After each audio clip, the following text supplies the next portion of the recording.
Good evening and welcome to Express News. I'm Amritpal Singh. Over the next half hour, we tell you the big stories of the day in a very quick format. Let's run through what we've been tracking throughout the day.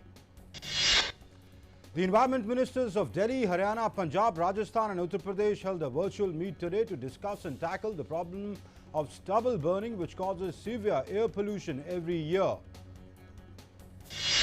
Union Minister Prakash Javadekar also said that since 2016, due to the initiative of the central and the state governments, the number of days of good air quality in Delhi has increased from 108 to 182, while the number of poor quality days has come down from 246 to 183. Prakash Javadekar also said that PUSA Institute has developed a machine for stubble decomposition, trial of which will be conducted in the states.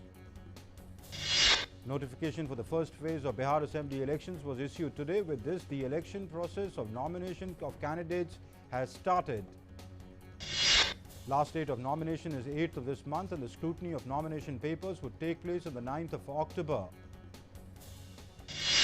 Last date of withdrawal of candidature will be the 12th of October. During the first phase of Assembly elections, polling would be held on the 28th of October in 71 Assembly constituencies spread over 16 districts.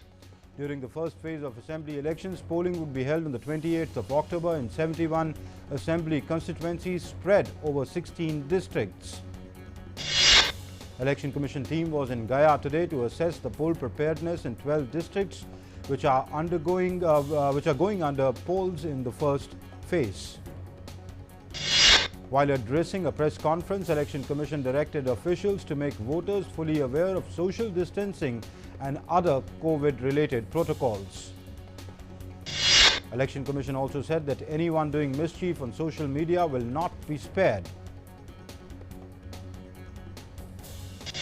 Film director Anurag Kashyap was today grilled at the Versova police station in Mumbai. He was summoned by the police in connection with the alleged sexual assault. Union Sports Minister Kiran Rijiju today addressed the public on new agriculture law in Itanagar.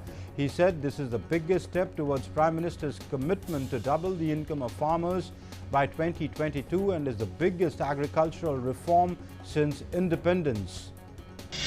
Rajnath Singh also hailed the Farm Act, saying that it will benefit the farmers and slammed the opposition for misleading them on the issue.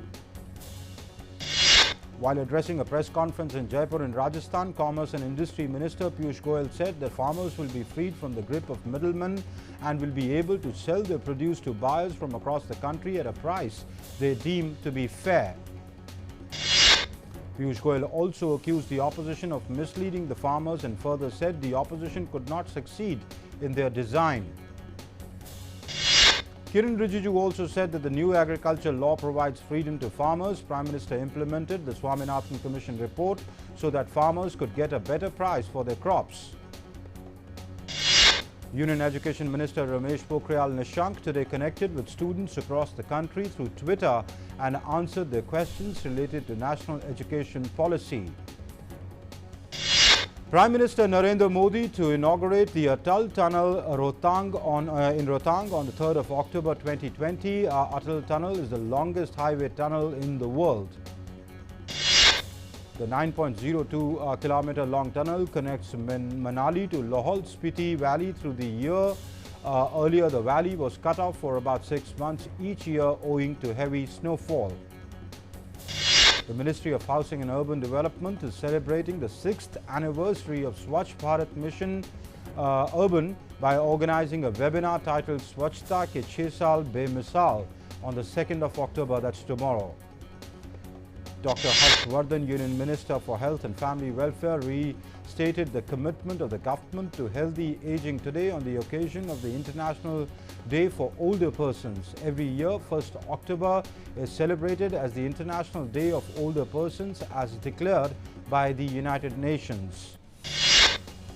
The recovery rate reached 83.53%, while the case fatality rate has also dropped to 1.56%.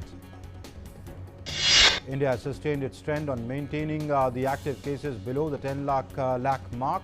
For the 10th successive day, the active cases are less than 1 million or 10 lakhs. The Ministry of Defence signed the contract worth 409 crore rupees with Indian company for supplying of multi-mode hand grenades to the Indian Army. Today is the birthday of President Ramnath Kovind. On this occasion, Prime Minister Narendra Modi tweeted and wished him happy birthday. Prime Minister Narendra Modi tweeted saying wishes to Rashtrapati Ji. His rich insights and wise understanding of the policy matters are great assets for our nation. He is extremely compassionate towards serving the vulnerable. I pray for his good health and long life. Union Minister of Information and Broadcasting also tweeted saying happy birthday to the Honorable President Ramnath Kovind Ji. Your dignified behavior has enhanced the prestige of this post. Under your guidance, the country may always continue on the path of progress. In a major relief to passengers, the Supreme Court has ordered airlines to refund tickets booked prior to COVID-19 lockdown for travel up to May 24th. The Supreme Court has approved the formulation drafted by Civil Aviation Regulator Directorate General of Civil Aviation to deal with refunds for cancelled tickets due to restrictions imposed due to the lockdown started on March 25th this year. Union Civil Aviation Minister Hardeep Singh Puri said that bilateral air bubble arrangements are now in place for flights between India and Oman, taking the number of such arrangements to 16. Carriers of India and Oman will operate between the two countries. Equity benchmark SENSEX rallied 629 points on Thursday, driven by strong buying sentiment in the financial stocks amid positive domestic and global cues. The 30-share BSE Sensex ended 629.12 points or 1.65% higher at 38,697.05. The broader NSE Nifty surged 169.4 points or 1.51% to close at 11,416.95.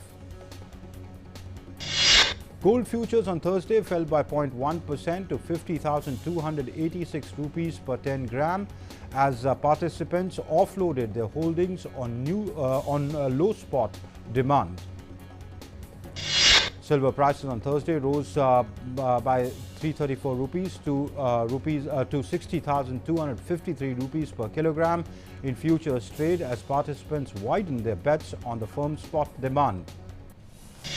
The rupee strengthened by 63 paise and closed for the day at 73.13 rupees against the US dollar on Thursday. Crude oil futures on Thursday fell by 0.07% to 2,932 rupees per barrel as participants reduced their positions on low demand. Goods and services tax GST collections at 95,400 crore rupees in September touched the highest level so far this fiscal. The Finance Ministry intimated this today. Maruti Suzuki India on Thursday said it has increased the prices of its light commercial vehicle Super Carry by around 11,000 rupees. NTPC group companies under the Ministry of Power recorded a double-digit growth of 13.3% in generation in quarter 2 from July 2nd to September this year compared to the same period last year. The death toll across the world has surpassed the 10 lakh mark. 10.19 lakh have died worldwide due to COVID-19, while over 3.41 crore have been affected by COVID-19 worldwide. As many as 2.54 crore people have recovered from the virus so far. The United States continues to top the global tally, being the worst-hit country by the pandemic. So far, the US has the highest number of cases with over 74.45 lakh infected and more than 2.1 lakh deaths due to COVID-19. In terms of death toll, Brazil stands second on the tally with over 1.43 lakh deaths. There are more than 48.13 lakh cases of COVID-19 in Brazil. Russia reported 8,481 new coronavirus cases in the last 24 hours, pushing the nationwide tally to over 11.76 lakh, while 177 people had died, bringing the official death toll to 20,722. In Turkey, amid claims that actual figure is 19 times the official figure, the country's health minister yesterday acknowledged that the government did not publish the full number of daily positive COVID-19 cases, but only those who are symptomatic. Madrid residents are all set to be barred from leaving the city except on essential trips under the new COVID-19 restrictions announced by the Spanish government yesterday. Madrid's borders will also be closed to outsiders for non-essential visits under the new measures for large municipalities with high coronavirus infection rates. United Nations Secretary General Antonio Guterres has said that it is time for countries to start using money from their national COVID-19 recovery and response plans to help fund the World Health Organization's global vaccine plan. Britain's Royal Mail unveiled 4 formerly red post boxes which had been painted black in a novel way of celebrating Black History this month. Black History Month. They will remain that way for the whole of October, which is Black History Month. Bolivian wildfires have destroyed 1.1 million hectares of forest and grassland in northern and central regions of the Andean country. Bolivian Defense Minister Luis Lopez reported 339,000 hectares of forests were left devastated last weekend. Meanwhile, Bolivian government has said that the number of hotspots have decreased in the last 24 hours from 3,128 to 1,377 due to heavy rains, and the fires have been brought under control.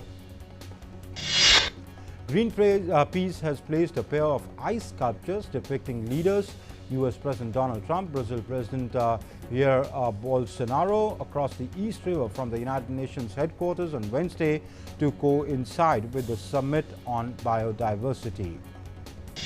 According to Greenpeace, the hope of sculptures and their slow melting in the sun was to expose the urgency to act on the nature crisis and biodiversity collapse and highlight the deliberate failures of both leaders. Federal Aviation Administration Chief Steve Dickinson conducted a nearly 2-hour evaluation flight at the controls of a Boeing 737 MAX. The flight was a key part of the U.S. plane maker's long-delayed quest to persuade the FAA to lift the March 2019 grounding order. The FAA Chief Steve Dixon said that the process is not yet completed and that he was not ready to give the jet a clean bill of health, with FAA reviews still going on. Argentine cartoonist Quino, the creator of Mafalda, has died at the age of 88. Joaquin Salvador Lavador, better known as Quino, recently suffered a stroke. Today is the International Day of Older Persons. This day is observed every year on October 1st. It is a United Nations designated day to focus on the well-being and special needs of the elderly people. This year's theme for International Day of Older Persons is Leave No One Behind. The theme has aimed to present proposals for reducing health disparities between older persons in the developed and developing countries. Greece's most popular tourist site, the Acropolis, was graced with new lighting systems installed to better illuminate the finer details of the ancient monuments on the hill. The Acropolis is visited by millions of tourists each year. In classical antiquity, it was the hub of Athenian culture and represented the splendor and the power of the ancient Greeks. London Zoo is celebrating the birth of rare endangered okapi baby. The female calf has been named Eddie. Its legs are similar to those of a zebra. The okapi is the only known relative of the giraffe. New York City restaurants have reopened indoor dining, embracing patrons hungry for food and company in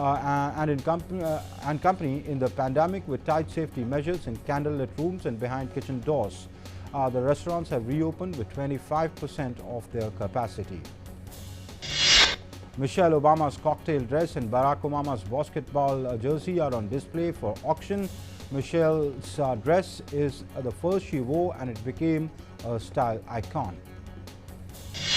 A bronze statue of Harry Potter flying Nimbus 2000 broom over Hogwarts Quidditch pitch has been unveiled in London's Leicester Square. The statue is just a few steps from where the film Harry Potter and the Philosopher's Stone had its world film premiere in November 2001. 12-time champion Rafael Nadal eased into the round 3 of French Open by thrashing American MACKENZIE with a 6-1, 6-0, 6-3 win.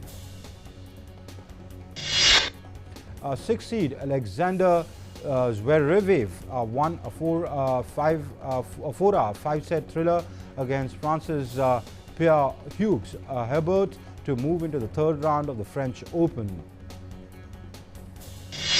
Stanislas Wawrinka saw off Germany's Dominik Kopfer 6-3, 6-2, 3-6, 6-1 to advance into the 3rd round of the French Open. US Open winner Dominic Thiem swept into the 3rd round at Roland Garros on Wednesday with 6-1, 6-3, 7-6 victory over American qualifier Jack Sock. Top seed and 2018 champion Simona Halep advanced to the French Open 3rd round with a 6-3, 6-4 win over fellow Romanian Irina Camelia Begu. Simona Halep and Amanda Anisimova meet in the 3rd round of the 2020 French Open on Friday. Anisimova leads Halep 1-0 in their head-to-head rivalry.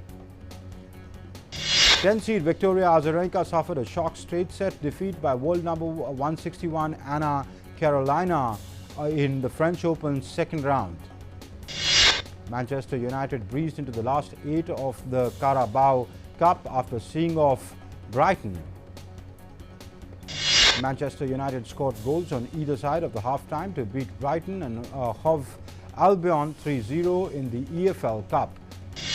Juan Mata scored and set up the opening goal to put in a man-of-the-match display for Red Devils. Paul Pogba, who had come off the bench in the 2nd half, added further gloss to the scoreline when his free kick from the left edge of the area clipped the ball and found the back of the net. Holders Manchester City reached quarter-finals of the EFL Cup. Pep Guardiola's side brushed aside Burnley and move a step closer to winning the 4th straight EFL Cup. Raheem Sterling and Ferran Torres took the plaudits with young Cole Palmer very encouraging on debut. England international Sterling scored in the 35th and the 49th minutes. Everton booked their place in the EFL Cup quarter-finals, but the coast of victory against West Ham may turn out to be a heavy one.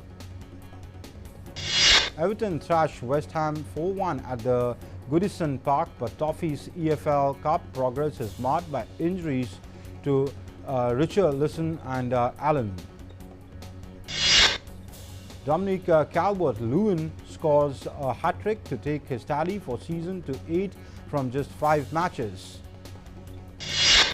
Carlo Ancelotti heaps praise on Dominic Calvert-Lewin after he smashed his 2nd hat-trick of the season in win over West Ham.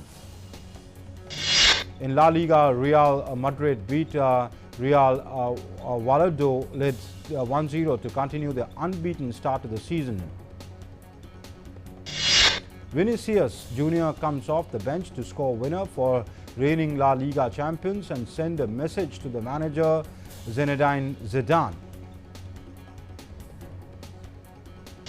The win moves Real joint top of La Liga alongside Getafe, Villarreal and Valencia on 7 points. 4 Premier League clubs led by champions Liverpool will discover their opponents in the 1st round of the Europe's Premier Club competition this season. Liverpool are in the pot, one after winning the Premier League last season, while runners-up Manchester City, 3rd placed Manchester United and Chelsea, who finished 4th, are all in pot 2.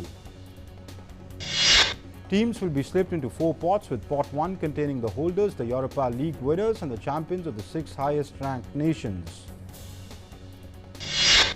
There are 26 teams who gain direct entry into the group stage, and they will be joined by 6 winners of the playoff ties. No team can draw against another from their own association, meaning the 4 English sides Liverpool, Manchester City, Manchester United and Chelsea will be kept apart. British actress, singer and author JILIE Andrews has turned 84 today. Andrews was nominated for 3 Best Actress Oscars and won for her role in Mary Poppins. American actor Esai Morrell celebrated his 50th birthday. He is well known for his appearance in the 1987 biopic La Bamba, in which he played the character of Bob Morales. Actor and comedian Zach Galifianakis has turned 50 today. He is also known as Zacharias. He's presented his own show called Late World with Zach. The first trailer of the new star-studded British film Twist is out. The film features Sir Michael Caine, Rita Ora, David Williams, Lena Headey and Raph Law. Period drama Ma Rainey's Black Bottom has set its release date to be December 18 on online platform. The film is an adaptation of August Wilson's award-winning play of the same name. Tamil language film titled Pava Kadaigal has announced its release date on online platform Netflix. The film is the directorial of Gautam Menon, Sudha Kongora, Vetri Maran and Vignesh Sivan. Today is also the birth anniversary of Indian music director and singer S.D. Burman. He composed the soundtracks for over 100 movies, including Hindi and Bengali films. Actor Salman Khan is set to resume the shooting of his film Radhe on October 2nd. The film also stars Disha Patni, Jackie Shroff and Randeep Hooda. The shoot of Suraj Par Mangal Bhari has resumed. The film features actress Fatima Sana Sheikh in the character of a Marathi girl. The new poster of Mirzapur Season 2 is out. The series features Ali Faisal and Shweta Tripathi.